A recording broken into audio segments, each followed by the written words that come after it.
পারস্য উপসাগরকে ঘিরে উত্তেজনার পারদ যখন এমনিতেই চরমে, ঠিক তখনই নতুন করে আগুনে ঘি ঢাললেন মার্কিন প্রেসিডেন্ট ডোনাল্ড ট্রাম্প। যুক্তরাষ্ট্রের আইওয়ায় এক রাজনৈতিক সমাবেশে দাঁড়িয়ে তিনি জানালেন, ইরানের দিকে এগিয়ে যাচ্ছে আরেকটি মার্কিন নৌবহর। তার ভাষায়, আরেকটা সুন্দর আর্মাডা সুন্দরভাবে ভেসে ভেসে এখন ইরানের দিকে যাচ্ছে। ট্রাম্পের এই বক্তব্য নতুন করে প্রশ্ন তুলে দিয়েছে, তাহলে কি সত্যি যুদ্ধের প্রস্তুতি নিচ্ছে ওয়াশিংটন, নাকি এটি ইরানকে চাপের মধ্যে ফেলতে কৌশলগত বার্তা? বক্তব্যের ফাঁকে ট্রাম্প স্পষ্ট করেই বুঝিয়ে দেন, ইরান এখনও চাইলে যুক্তরাষ্ট্রের সঙ্গে সমঝোতায় আসতে পারে, তবে সময় দ্রুত ফুরিয়ে আসছে। মার্কিন প্রেসিডেন্ট ডোনাল্ড ট্রাম্প বলেন, ইরান যদি আগেই যুক্তরাষ্ট্রের প্রস্তাবে রাজি হতো তাহলে আজ পরিস্থিতি ভিন্ন হতে পারত। এমনকি ট্রাম্পের কণ্ঠে শোনা যায় হুমকির সুর। তার দাবি, চুক্তি করলে ইরান এখনও একটা দেশ হিসেবে টিকে থাকত। এই বক্তব্য ঘিরে আন্তর্জাতিক মহলে শুরু হয়েছে তীব্র আলোচনা।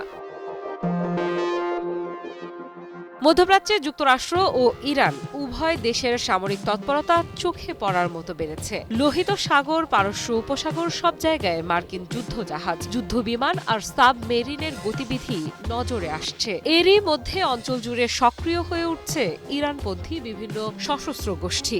সামরিক প্রস্তুতি জোরদার করেছে ইরানও।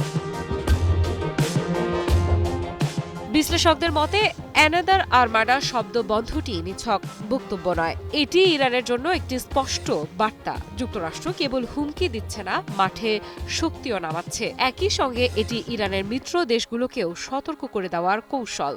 তবে প্রশ্ন থেকেই যাচ্ছে, এই নৌবহর কি সরাসরি ইরানের বিরুদ্ধে ব্যবহৃত হবে, নাকি ইয়েমেনের হুথি বিদ্রোহী কিংবা ইরাক সিরিয়ার ইরান ঘেঁষা মিলিশিয়াদের দমনই মূল লক্ষ্য? কারণ অতীত অভিজ্ঞতা বলছে, যুক্তরাষ্ট্র সরাসরি যুদ্ধে নামার আগে প্রক্সি ফ্রন্টেই লড়াই শুরু হয়। এদিকে ট্রাম্পের বক্তব্যের পর তেহরানে নতুন করে উদ্বেগ দেখা দিয়েছে। ইরান আগেই জানিয়েছে, কোনো উস্কানি ছাড়াই যদি হামলা চালানো হয় তাহলে তার জবাব হবে তাৎক্ষণিক ও কঠোর। ভূগর্ভস্থ মিসাইল ঘাঁটি থেকে শুরু করে নৌবাহিনী, সবকিছুই রয়েছে সর্বোচ্চ সতর্কতায়।